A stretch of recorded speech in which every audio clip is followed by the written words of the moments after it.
Today's coffee review is brought to you by SkewToob. Josh and Lauren over in Cincinnati. They have an awesome channel that does coffee reviews and other fun stuff like ice cream, basically all of our guilty pleasures. And they sent me this bag of coffee.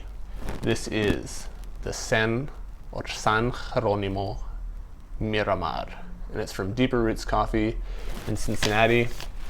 So they came to me and wanted to do a coffee exchange, so I sent them some Ritual coffee from San Francisco.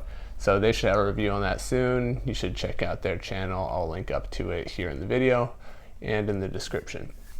So anyway, I brewed a cup last night, which I have here. Let it sit overnight because I didn't want to be hopped up on caffeine before bed.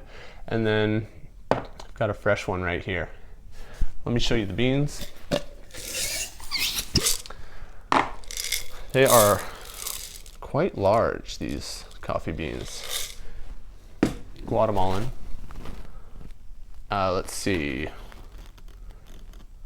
Cultivar P15. I don't know what that is, but I guess maybe now I do know a little bit about it. Large beans. The smell is, I hate to say it, it's like rubber. A little bit, but the taste is not like rubber, so it's kind of like a somewhere in the middle roast. The coffee itself, it's got a nice bold dark color, thick body, so the brewed coffee smells a whole lot better than how it smells in whole bean form. I couldn't tell you anything beyond kind of having an aroma of like traditional coffee. Just kind of any coffee that you smell going into, say, your standard coffee shop. This is really reminiscent of it. Sorry, I can't be more descriptive than that.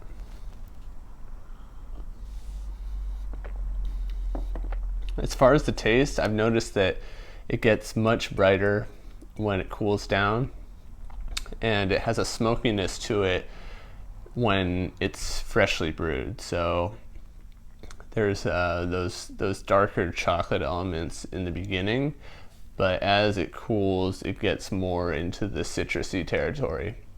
And then, of course, in the middle, when it's kind of, I want to say 145, 150 degrees, and that's just a guesstimate.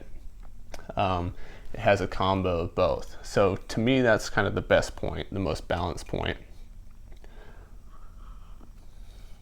The mouthfeel is nice. I mean, it has a syrupiness to it, but it has a drying effect later on, and that could have just been the way that I brewed it. I've used a few different brewing methods with this, and the one I've used the most is V60. Been doing like an 18-to-1 ratio, and this could probably benefit from coarser grind than you may normally do. This one I brewed last night, I believe I used a coarser grind than the one from this morning. And water temperature, I don't think it has to be too hot, because this is right in the middle in terms of a roast profile, but it does have plenty of the darker characteristics, but also plenty of light ones. So Deeper Roots Coffee, thank you guys, SkewToob. It's a nice balanced cup, and yeah, not too many complaints. I think my only real complaint about this one would probably be the drying mouthfeel towards the end, and then I think when it's freshly brewed, it's maybe a little bit too smoky, but as it cools, it gets much better. I wouldn't say there's a lot of complexity, just because I can't really pinpoint what I'm tasting. The tasting notes on the bag say lime, caramel, and praline.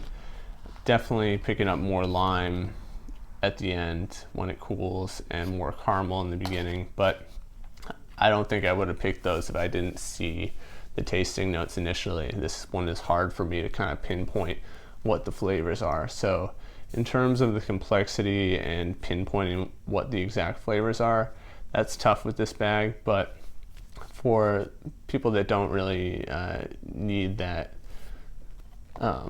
that information or need to be able to discern what they're tasting, this is a nicely balanced cup of coffee from Deeper Roots in Cincinnati. So thank you, Josh and Lauren, so much, and I hope we get to do one of these exchanges in the near future.